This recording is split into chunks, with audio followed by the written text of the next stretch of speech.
Lawyers, and by This Is It, Southern Kitchen and Barbecue. Real food for real people. Welcome back. A Lawrenceville lynching more than 100 years ago is now officially being acknowledged by the city. The horrific public murder of Charles Hale is now recognized with a historical marker in the town square. CBS 46's Sierra Cummings exclusively spoke with Mr. Hale's last living relative, but their story is far from unique. As part of our Black History Month series, we're exploring the continued efforts to memorialize men who were lynched.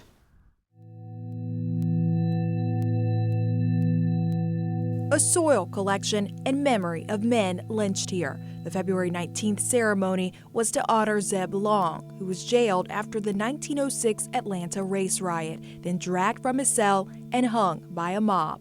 But this East Point horrific tale is far from the only one in the metro. I can't remember a time that I didn't know. Charles Hale, the uncle Inger Williams, never knew, but his story she's always known.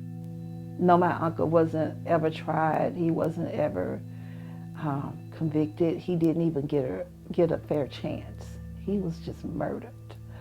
April 7th, 1911, Hale was accused of assaulting a prominent white woman. April 8th, while in the Lawrenceville jail, a massive white mob broke into his cell, dragged the 35-year-old outside and into town square. On a light pole, they hung him and a sign that read, "Please do not wake."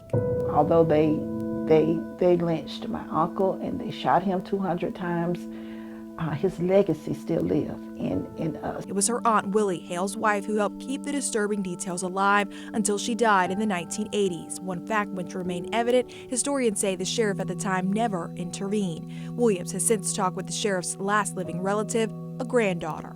Oh, she said that he was a member of the KKK. It was hurtful because it validated that even the more it was pure hate and racism. The marker is designed so that people will forever see and remember the history not only of Mr. Charles Hale, but of lynchings in general in America. There are modern day cases of murder, modern day cases where justice is denied. We see that all the time. The Gwinnett Remembrance Coalition partnered with the Equal Justice Initiative to make this marker possible, just installed feet away from where crowds once showed up with their kids to watch the hanging. Now families show up to the same spot to learn of the horror. Formerly a sign of hate, now of hope.